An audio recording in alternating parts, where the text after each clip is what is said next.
Everyone, welcome to episode 571 of the My 123 Cents podcast. Thanks for joining us. This is our final week of Halloween-ish episodes. Thank you for tuning in all month long and hopefully working on some ideas for the holiday season, Thanksgiving, Christmas, Survivor Series, all of that good stuff. Chad Smart joins me once again. And Chad, last night, as we're recording this on Sunday morning, was Halloween Havoc. Did you watch? I know you didn't watch because you don't have. I think that's all on ESPN as well, right? It's on Peacock. You can watch it. Wait. You could support the next generation, but you don't because it's terrible. Mm-hmm. No, actually, I did watch it. That's why I told you I couldn't record until. Okay. Time to record. So I didn't. You know, they've changed all this stuff. And here I am yelling, old man yelling. It's like I can't keep up with where stuff is streaming because I was hoping to watch, go back and watch Halloween Havoc, 1995 for the podcast, but it's on Peacock. It is. Peacock still has the WWE network. They just don't have the new PLEs. Okay, because when I Googled it, it said that they had gotten rid of all of the library too. I just Googled it. I didn't even go look to see. So, okay. I mean, I believe it's everything. I mean, I was watching WCW, a few weeks ago, but okay. Well, that's there's also the WCW YouTube channel now. I saw that. Yeah. Putting up. Well, maybe next year we'll do that. What'd you think? I'll be gone by next year. Yeah, probably. What'd you think of Havoc? It's NXT, which I can't watch on a weekly basis because I don't have the CW. So I'm not invested in it. Mm-hmm. I watched it like started watching it like 11 o'clock last night and was doing other things. So it looked fine. There's a little too much plunder matches.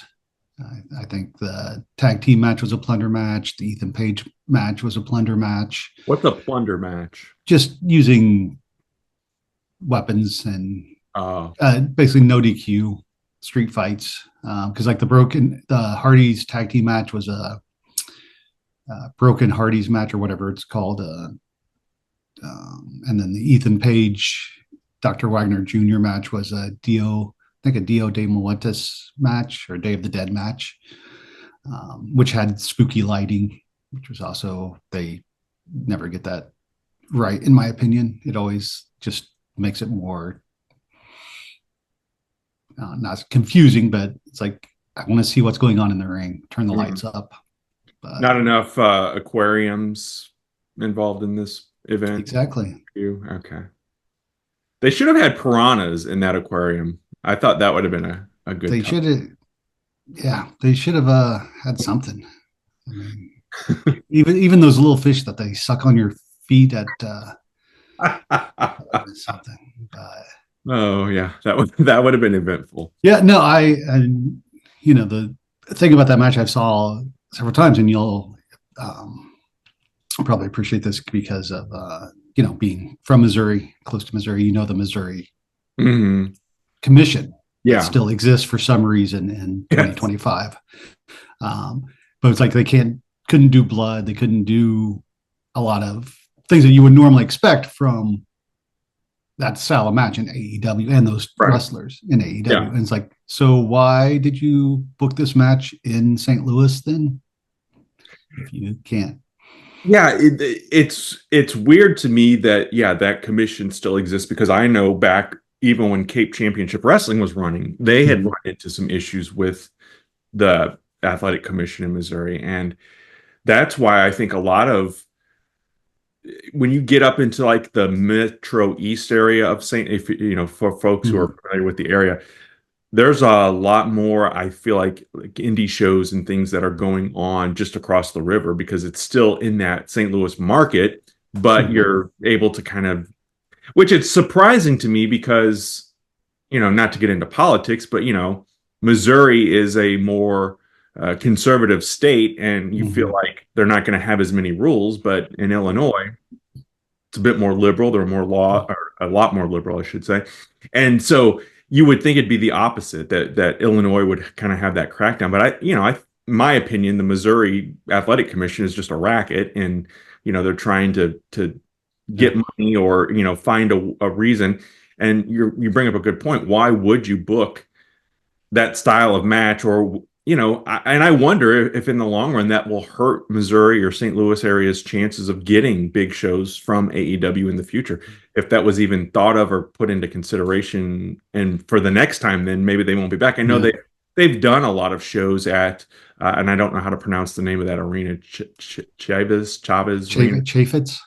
Arena. So yeah, it's interesting because did you go to a show there for AEW, or because they've run other independent shows there, I believe, haven't they? Yeah, I'm never to my knowledge, no, I don't think I've ever been to that arena. So I'm not really sure where it's located. I think it's in the St. Charles area, but I mean, I don't know. St. Louis. I don't know. I don't know what that means. I'm speaking, and yes. I don't know my boroughs of St. Louis. I don't know where I went to high school. Very true. One other thing I was going to bring up real quick.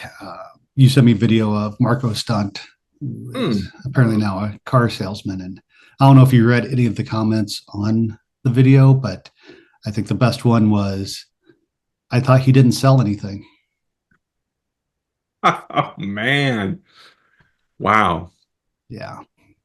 So yeah, those who followed Cape Championship Wrestling, and then eventually he made the jump to AEW, was part of the Jungle or the Jurassic Express with Jungle Boy and Luchasaurus. Marco Stunt, Mr. Fun Size. He's now selling cars in Mississippi. I think that's where he's from originally, because for a while there he was the commissioner or the GM of Cape Championship Wrestling. And Cape Wrestling, I think, has kind of faded away, but I'm glad to see that he's still on social media and having fun and finding life after wrestling, because I think he had suffered some pretty serious injuries that kind of put him on the shelf originally. So yeah. So we're going to do another blind ranking. I know you love these. So I do. This is going to be our final Halloween version of the blind rankings. And these are wrestlers. And I'll give you a spoiler. There is one current wrestler on this list that I want you to blind rank with a Halloween style gimmick that should have been World Heavyweight Champion. We always look at kind of back in and I guess when you really look at it, though, WCW side of things, it was Ric Flair, it was Lex Luger, it was Sting, eventually Hulk Hogan. Same thing in the WWF. It was guys like Hulk Hogan and Diesel and Bret Hart and Shawn Michaels. They all had these certain looks or styles about them. They weren't gimmicks, I guess. And I know to an extent, like Undertaker and Kane were gimmicks that became world champion, probably most famously. But for the most part, your world champion looked like a guy that you would run into at the airport. He's not in a bunch of makeup or costumes or anything like that. So today we're going to put some of these over the top characters and see if they should have been world champ in their respective companies, because I have a list from both WCW and WWE. So I want you to blind rank these fellas. Okay. Up first, the late, great Kevin Sullivan, the Taskmaster, who was pretty evil gimmick going on in Florida and WCW days. I'm going to put him at 5 because I don't think he should have been world champion. I think he was a better manager than wrestler. Okay. We're going to talk more about him too later in this week's episode. Next up is the leader of the Brood, Gangrel. Wow, this could be interesting. I'm going with 4 because I think he was a good leader of the Brood, but I don't think he had obviously I think Edge and Christian far outpaced him in terms of just aura, or what do the kids say today? I think it's aura. Is it aura? Yeah. Okay. Yeah, I don't know. Which I don't think Gangrel held maybe the hardcore title, but I don't think he was a champion at all in his time. And this was in an era of WWE where it seemed like everybody was getting at least IC or tag titles. So yeah. Up next, one of my personal favorites, the early version, the incarnation, the evil Doink the Clown, the Matt Bourne Doink the Clown. So you're going world champion, right? Mm-hmm. Yeah. Ooh, this one's tough because I definitely don't think he's won. I don't know if I want to just keep going up the ladder and go three. Again, I don't think he in today's environment, I think people would clamor for him to be a world champion. Yes. But in 1993, but in three, I don't think it's not the type of character that's going to be. So I'm going one rung up the ladder at number 3. Okay. Number 2, someone that you got up close and personal with at one point, Papa Shango. Just for funsies, I wanted to go 1 because I think he could have been a transitional champion, or had like Undertaker had that short title run at first before WrestleMania 13. So yeah, I think Papa Shango could have done a short program with Hogan or Warrior or Doink the Clown to be champion. Well, and Papa Shango comes in at an interesting time in the company because it's kind of the end of the Hulkamania era. Flair is there.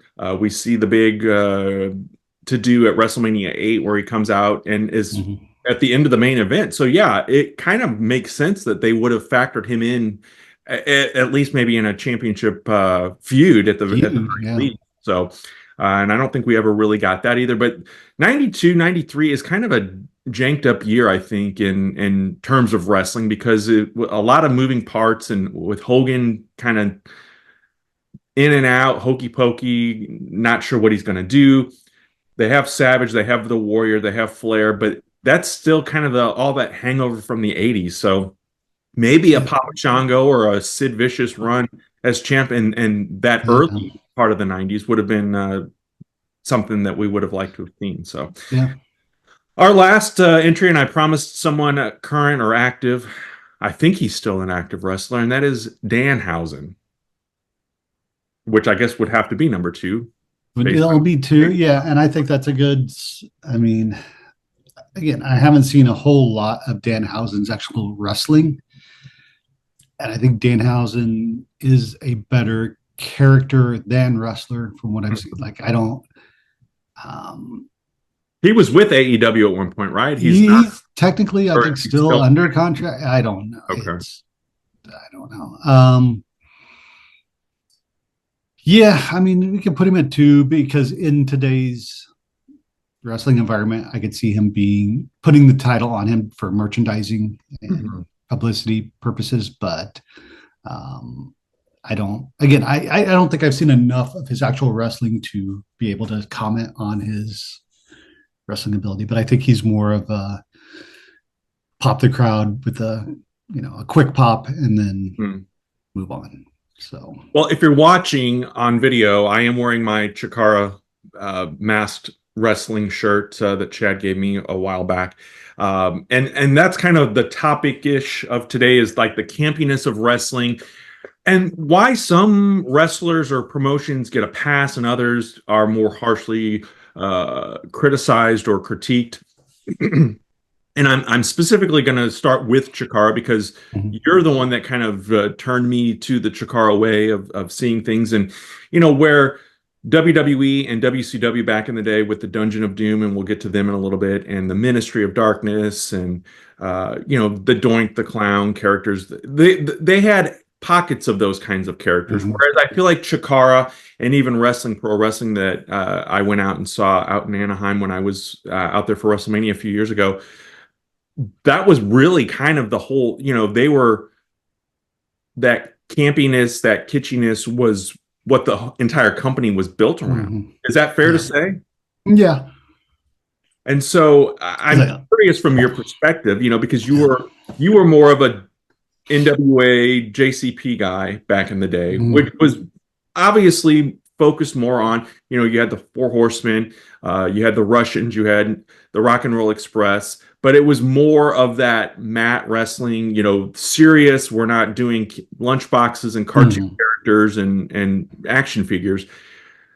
And then you get to Chikara, which is a 180 of that, even more of a 180 of the WWE at the time, even Mhm. though it had its moments of campiness. So, what was it about Chikara that brought you to like and watch that and become such a diehard fan? Because you drove or you flew all the way out to Pennsylvania at one point to see us. A few times to see shows. Yeah. Yeah.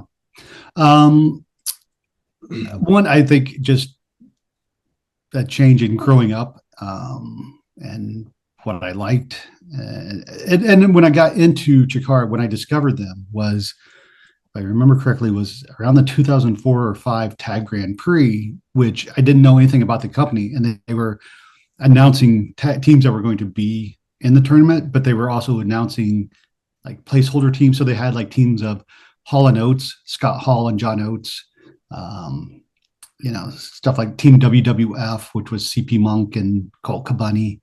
And I was just like, what is this weird thing? And then watching it, the campy, so I guess to compare with Wrestling Pro Wrestling real quick, Wrestling Pro Wrestling to me was less about wrestling and more about just the wackiness. It was more performance art stuff. But then you would have, a couple of matches on every show that were just really good wrestling matches.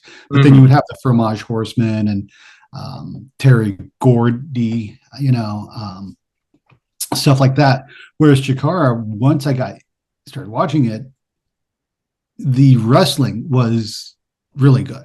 And so I guess that's the connection with JCP is JCP focused more on the wrestling than WWE or WWF at the time.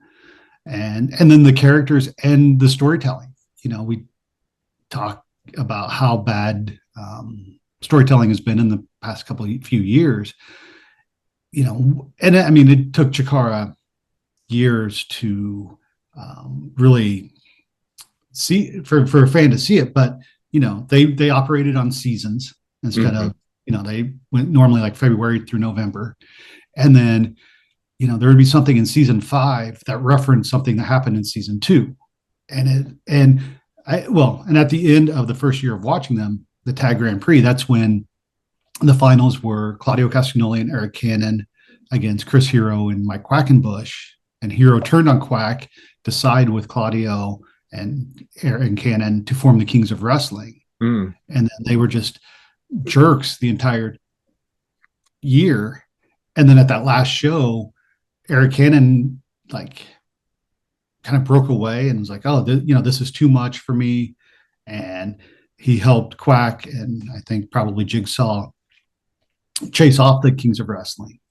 And then he looked at Quack and yeah, we did it. And Quack's like, what are you talking about? It's like, no, didn't you see? I just helped you. He's like, my memory goes back more than 15 seconds.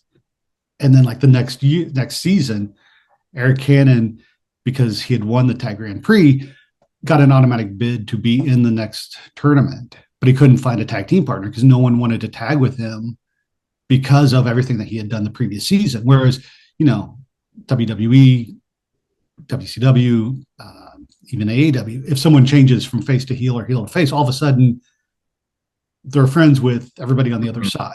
It's not like, hey, no, you just beat me up last week. Now we're supposed to be friends. So that's what got me into the Chikara was, yes, the goofiness, the occasional Kin the Box or things, but they also had the wrestling could back up the goofiness, I guess.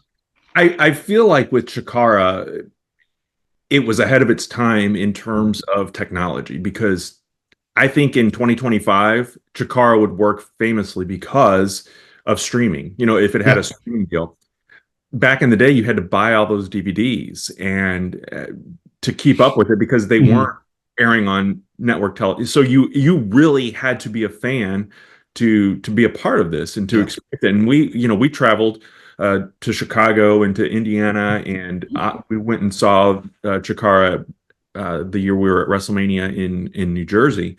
So I've been to a handful of Chikara shows, enough to know what's going on, but not to deep dive and recall like you've just done. But I think again in today's environment that would have worked. Even kind of like and I never saw any of this, but like Lucha Underground, which is that kind of it's a niche of a niche, and you really have to be invested in it to Mhm. understand what's going on and to know what's going on. I think some fans watch, casual fans watch because hey, it's wrestling and Yeah. good guy versus bad guy. I get the gist of what's going on. I don't need to be invested in the story. But with Chikara and some of those other companies, man, they're really peeling back that onion, and you've got to know why this is significant and what makes sense here and whatnot. Now we've seen, you mentioned Claudio Castagnoli specifically, and I know Chris Hero is a trainer with AEW, but we've seen a lot of guys start or at least be a part of Chikara who have gone on to either AEW or WWE. Johnny Mhm. Gargano, Chuck Taylor. Some of the guys that wrestled under the masks and in different incarnations of Mhm. characters have gone on and are big parts of Wednesday night and Friday night and Monday night Mhm. wrestling. Who do you think was the biggest success story from the Chikara days? That it's kind of a trick question because I think the obvious answer is Orange Cassidy, Hmm. except for the fact that he wasn't. I'm trying to think of Orange or if the Orange Cassidy character ever wrestled in Jakar, and he may have in the later days. He may have shown up with Chuck Taylor. I think he may have been part of the Gentleman's Club with Chuck Taylor and um, some other people that I'm forgetting right now. But uh, you know, to me, the guy that should have been the biggest success is Eddie Kingston Mm. because he he just did an interview with Renee Paquette that's up on the AEW YouTube channel, which I highly recommend. It's only it's about 20-25 minutes long. Um, but that guy is just that embodiment of the old school wrestler Hmm. with today's sensibility. And to me, I guess he would be like a modern day Dusty Rhodes, Okay. where he can wrestle, but he can also talk you into buying a ticket for any match that he's in and believing that it's legit. Mm. Um, and I don't know if he doesn't realize that it's not legit, but that's the character that's there. And that character was in Chikara as well. I mean, he evolved over time, obviously, as he, got more experience. Um, but I guess in terms of actual success, I guess you'd have to go with Claudio, Hmm. being in WWE and tag champs there and Now, whatnot. were Kevin Steen and Generico, they were just ROH. They didn't They wrestle. they showed up I in mean, but they Chikara, but weren't like the Cara stars, if you will. they were more guest stars. That's Yeah, what I thought. Okay. yeah, I also would imagine, and I mean, this would be obviously a question for someone that actually has done it. I know mm, with Stride, Tyler has wrestled in the Big Muddy Monster costume, which is mm, cumbersome enough and hot. But some of those characters and costumes, and even with wrestling, pro wrestling, yeah, I'm glad I took advantage when we were there to take. I took a lot of pictures and video, which I didn't have the, back when we went to the Chikara shows. That was the early days of the iPhone, and I didn't yeah, take it much advantage then. But like the Pop Tart and the dinosaur or the giraffe, the three-headed mm, giraffe, some of these costumes are just so damn elaborate and it does. I don't want to say it takes you out of it because you obviously with wrestling you are suspending your disbelief and we're going to get more onto the mainstream side of things in just a yeah. minute, but um is it more difficult for you to suspend disbelief when you've got the Undertaker summoning lightning, which is just as unbelievable as a guy dressed as a three-headed giraffe? Where do you draw the Wait, line? what do you mean, guy dressed as a three-headed giraffe? Or And was a that's three-headed giraffe? Well, and yeah, you mentioned that earlier, and I think why some promotions can get away with it and others can't. It's again, and I've read this somewhere. It's when you create your world, let's say, you have rules that operate within that world. yeah. So with wrestling, pro wrestling, their rules are there's a three-headed giraffe and there's a pop tart, human pop tart. And Hmm. so when they do something outlandish, like bring in a Terry Gordy or who's a giant gourd or the Fromage Horseman. It makes sense. If you go to WWE and where they have a more realistic world, if you brought in a human Pop Tart, people are going to be like, "What the hell is this?" Because it doesn't fit. It's like, if in Waterworld, for example, if all of a sudden Marty McFly shows up in a time machine, you're like, "Wait, this doesn't fit in with this environment." Mm-hmm. So okay. That's how it is. It's as long as you're operating under the dynamics that you've already created for your world, then suspension of disbelief is easy to do. It's when you go outside of that world and try to do something that doesn't fit. Yeah, that makes sense. That's a good answer. And so let's go to WCW and WWE, WWF in the mid 90s. We talked earlier, it feels like probably around 91 things started to the wheels were coming off for both companies. I think wrestling in general was starting to kind of lose some of its, and I don't know if that's, I think fans, obviously you and I are into our, eighth, ninth year of fandom by this point. Mm-hmm. So, but I think a lot of fans look, because we're obviously growing up, we're teenagers, we're getting into college at this point. Mm-hmm. But I think most fans, even fans that were younger than us and fans that were older than us, cite kind of that early 90s as kind of being a shitty time for wrestling and the occupational gimmicks and all of that. So I don't think it's just our age group that felt that way. There was something definitely going on. The Dungeon of Doom, for example, hokey as hell, the Shark, Kamala, Brutus Beefcake dressed as the Zodiac. I think they had a Leprechaun, Kevin Sullivan, King Curtis, who had been in the WWF at one point. We had all of this silliness and this campiness, but then fast forward a couple of years to the Attitude Era, and it's basically, the Ministry of Darkness and Midian and Viscera, and you still have kind of that silliness going on, and it's like, you're sacrificing Stephanie McMahon and you're doing all of this stuff. And I feel like that era isn't as harshly criticized. But now I do think at the same time as the Dungeon of Doom, when we had Duke Drosy and Doink and Dink and those characters, it all kind of get piled on. So is it the time period or is it the characters and the gimmicks itself? Because the Yeti dressed in which the Yeti has many problems, in my opinion. It was a guy dressed as a mummy and not the big. When I think of Yeti, I think of the big snow monster. So or he should have been a cooler. I think he inspired the cooler. We'll give Ron Reese. Well, I mean, he did cool off in the heat that was in the ring, but that's true.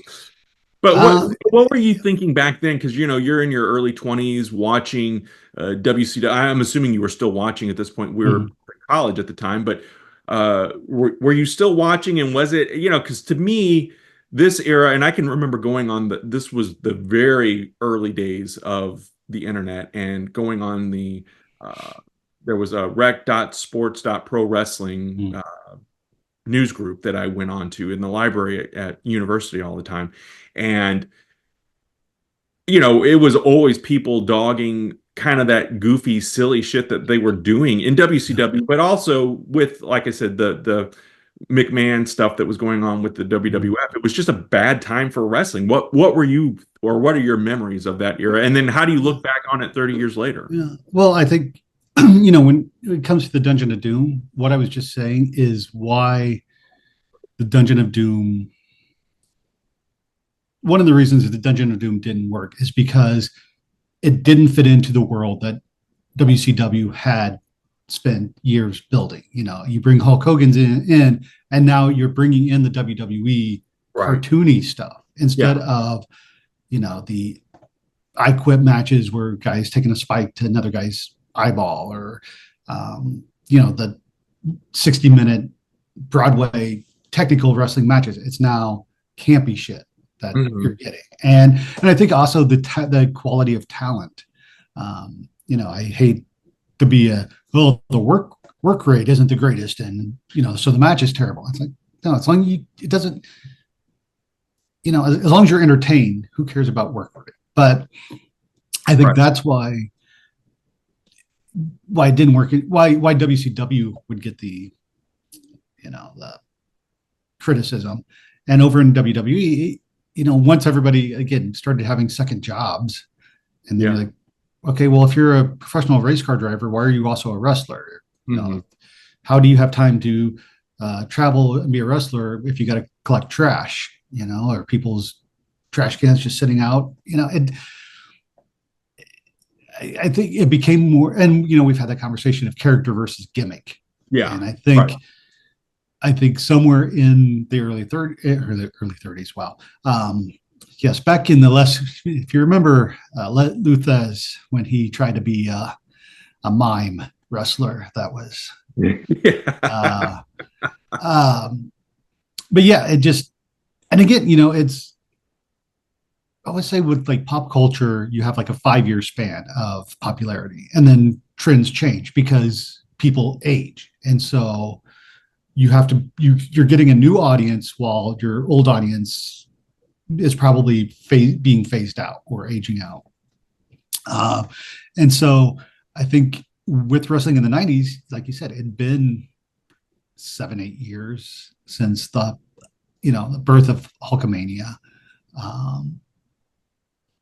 And I guess we can look at it in today where, John Cena's been around for 20 years, and he's essentially been the John Cena that we know today for the last 15. Granted, the last 4 or 5, he hasn't been around as much, but I think going back to the 90s, like Hulk Hogan had ran his course. Yeah. And I think, and I think people wanted something new, but a problem with wrestling promoters is they'll run that horse until it's dead, and then they'll beat that horse and they'll try to extract as much glue from it as they can. We've seen, that's why we still have Bloodline 37 going on in WWE. It's like, but people still, like that. So why change what's working? So do you think, because I have heard podcasts, obviously Eric Bischoff just actually recently talked about it as well. I think Kevin Sullivan, who was the booker at the time in WCW, or one of the bookers, kind of came up with this Dungeon of Doom concept because Hulk Hogan had a level of comfort working with guys like Brutus Beefcake and Earthquake, who became Shark, and Kamala, and all of those guys that he had wrestled in the past. And so I think transitioning to that WCW style of Sting and Flair and even Big Van Vader, even though Vader was kind of that over-the-top gimmick as well, the Giant, there was probably a level of discomfort or maybe even distrust coming from Hulk Hogan, where they're appeasing the big name star to kind of make it, but in the process, and even though they kind of I don't want to say sunk to WWE's level, because I obviously was a bigger WWE, WWF fan back then.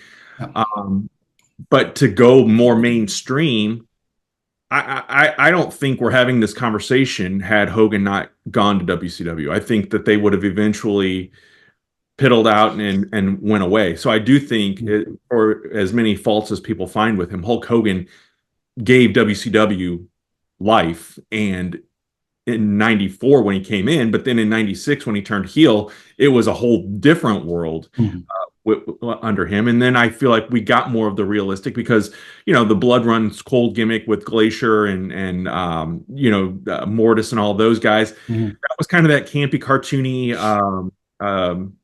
what's the video game that it was coming after? Mortal Kombat. Yeah, it came a little too late, because then we're injecting the reality of the NWO. And I think that really kind of became the antithesis for all of this other change that happened on the board, that sparked the Attitude Era, that brought us to where we are, or were in the late 90s.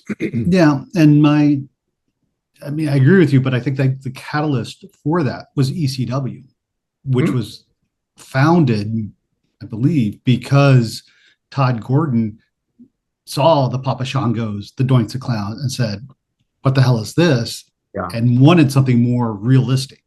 And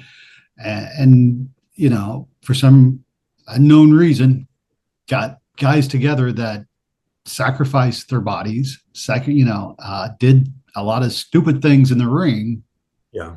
that were very entertaining. And it was that counterculture to the mainstream. And then because, ECW was never huge, Yeah.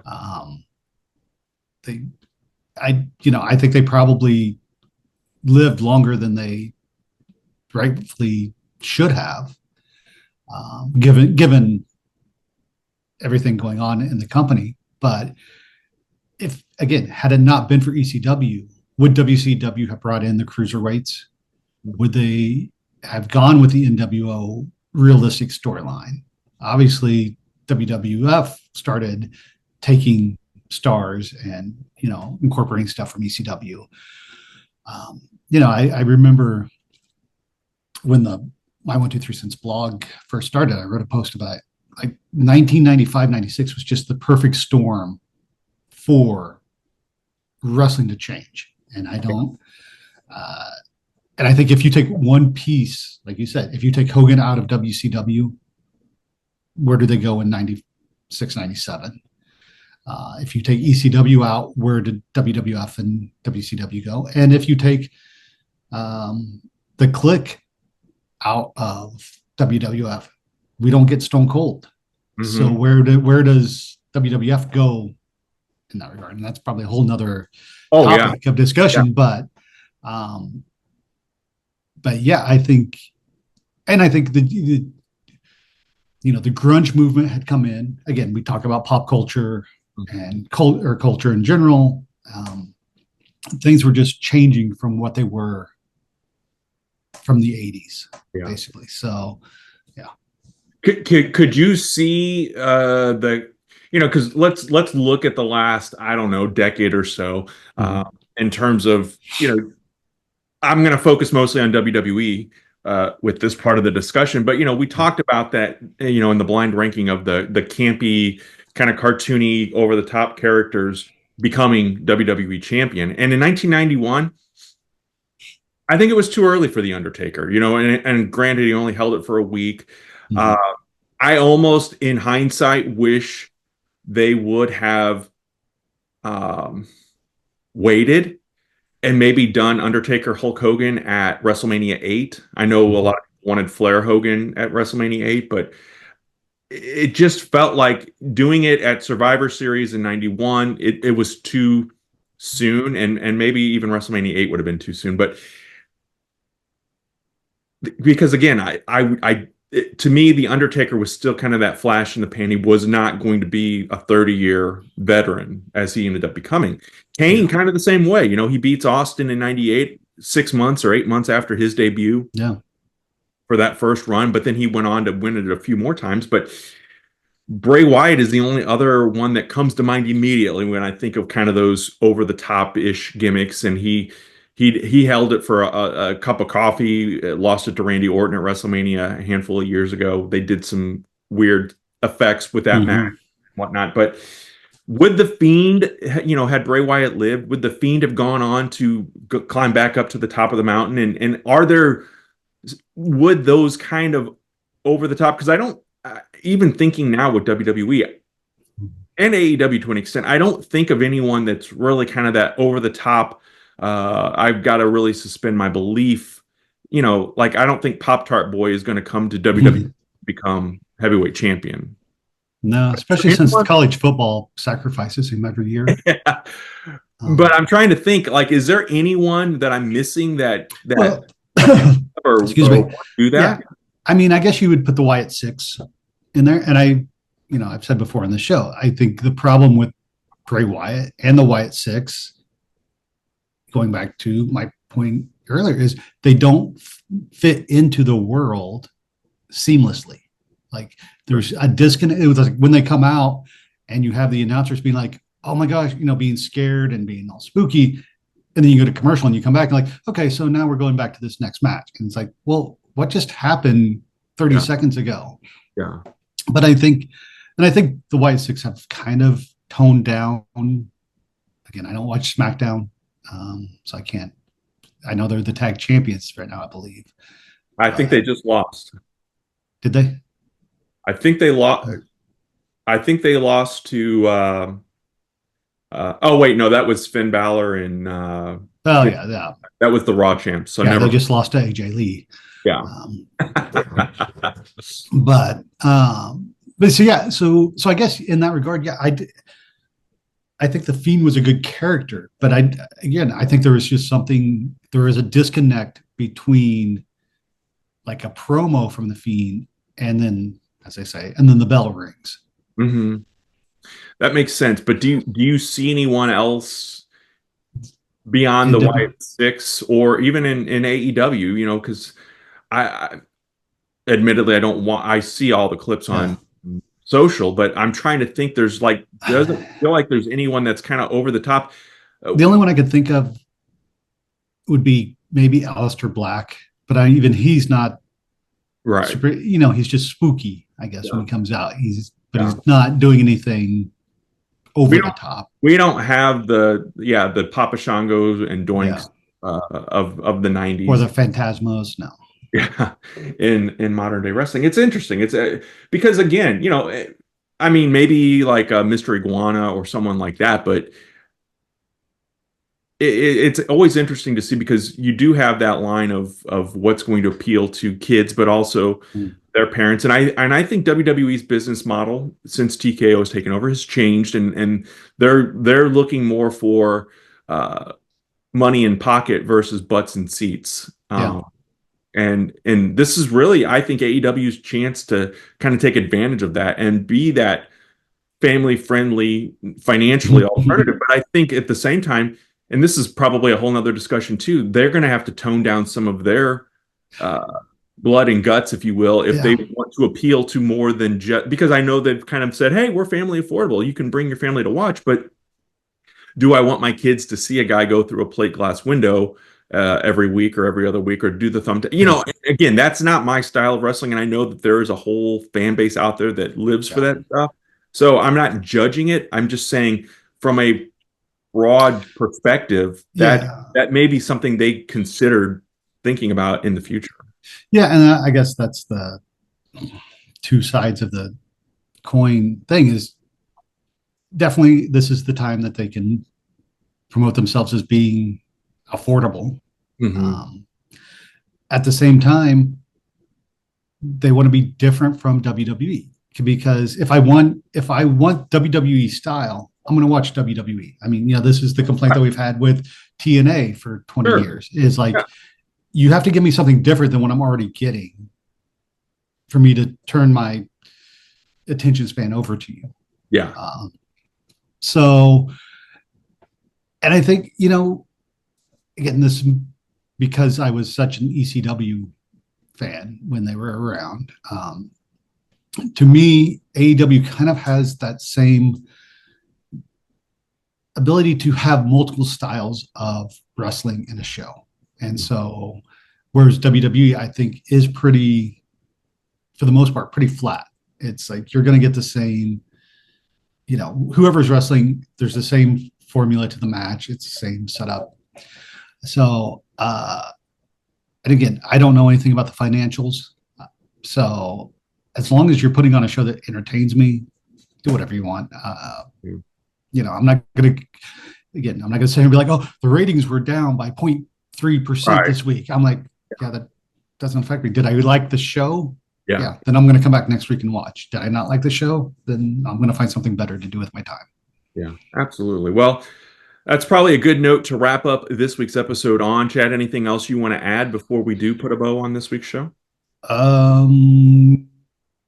Trying to think. I thought there's no. I mean, as we record this, Monday Night Raw is in Anaheim tomorrow, the day this episode drops. If you watch the show, don't look for me because I will not be there. Oh, you decided not to, huh? Oh, I wasn't going to go. Again, you were being sarcastic. Yeah, the cheapest tickets were $75 for the nosebleeds. I'm like, one, I need a job, so Oh yeah, I don't have the money. But also, for a Monday night, weekly show, I'm not paying several $100s to sit close. Yeah. So, That's good. yeah, I got to save my money for thumbtacks, and whenever AEW releases that Orange Crush playset, Jericho and Orange Cassidy in a vat of Fanta. All right. Well, I do want to do a quick shout out to Dan Turnquist, aka Red Daniels from Stride Pro Wrestling, made a huge donation to the My 123 Cents Wrestling Figure Drive. There is still time to not bid, but buy a raffle ticket on the Jurassic Express figures. Proceeds from that going towards the drive as well. But reach out to me on social media. Leave your thoughts on this week's episode. Let us know. Who were some of the over-the-top gimmicks that never were world champ that maybe you would have seen have a run as the heavyweight champion of their respective company? Let us know in the comments. Thanks for listening and or watching, and we will see you next time.